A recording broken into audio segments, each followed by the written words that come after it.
بسم الله الرحمن الرحيم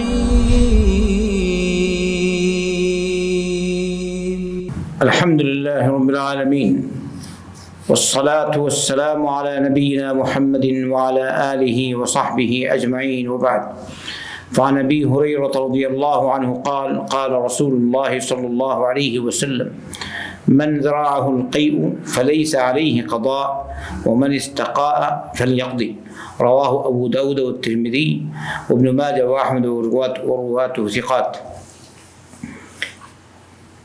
এই হাদিসটি হচ্ছে বমি সম্পর্কে।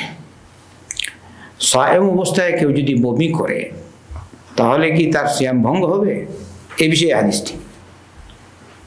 আল্লাহ রাসূল সাল্লাল্লাহু আলাইহি ওয়াসাল্লাম বলেছেন মান যারাহুল কাইউ ফালাইসা আলাইহি কাদা, মানে মান গালাবাহুল কাই, যদি কারো বমি এসে যায় এমনিতেই বমি আসে গেল, তাহলে তার সিয়াম ঠিকই আছে, তাকে আর এই সিয়াম এর কাদা আদায় করতে হবে না। তো কখনো এরকম আমাদেরকে জিজ্ঞেস করেন, কোনো ব্যক্তি হঠাৎ করে তার বমি হয়ে গেছে, হঠাৎ করে, তো এখন কি করতে হবে? তো হয়তো কেউ কেউ বলবেন এরকম, কেউ কিন্তু মুহাম্মদ সাল্লাল্লাহু আলাইহি ওয়াসাল্লামের ফরমান এই হাদিসটি হাসান পর্যায়ে। আর এই রায় হচ্ছে জুমহুর উলামায়ে কেরামদের রায় যে এমনিতেই বমি হয়ে যায় তাহলে সিয়াম ভঙ্গ হবে না, সিয়ামের আর কাদা করতে হবে না।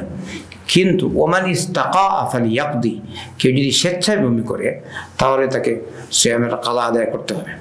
আচ্ছা, কেউ কি স্বেচ্ছায় বমি করতে পারে বিশেষ কারণে, ডাক্তার অথবা বিশেষ কারণে শারীরিক অসুবিধার কারণে ডাক্তার বলে স্বেচ্ছায় বমি করতেই হবে তোমাকে,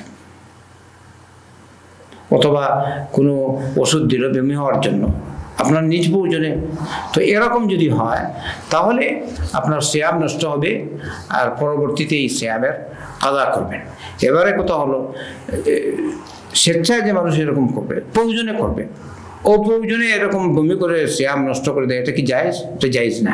এটা বুঝতে হবে যে প্রয়োজনে, বিশেষ প্রয়োজনে বমি করাই উচিত বা জরুরি, তাহলে এই অবস্থায় আপনি বমি করতে পারেন স্বেচ্ছায়, কিন্তু আপনার সিয়াম ভঙ্গ হয়ে গেছে, পরবর্তীতে আপনি সিয়ামের কাদা আদায় করবেন।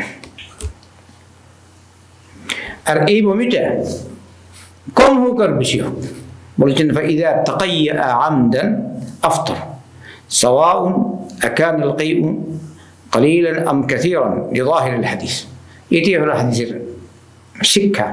আপনার বমি অল্প হোক আর বেশি হোক এর মধ্যে কোনো পার্থক্য নেই। যে স্বেচ্ছায় বমি করবে তার সিয়াম ভঙ্গ হয়ে গেছে, সে পরবর্তীতে সিয়ামের কাদা আদায় করবে। এই হলো বমি সম্পর্কিত এই হাদিস আর এই আলোচনা, এই বিধান সংক্ষিপ্ত করে। আল্লাহ আমাদের সকলকে ইসলামী শরীয়তের যাবতীয় বিধান জানার এবং মানার, সে অনুযায়ী আমল করার তৌফিক দান করুন। ওয়া সাল্লাল্লাহু ওয়া সাল্লাম আলা নবিয়িনা মুহাম্মাদিন ওয়া আলা আলিহি ওয়া সাহবিহি আজমাইন।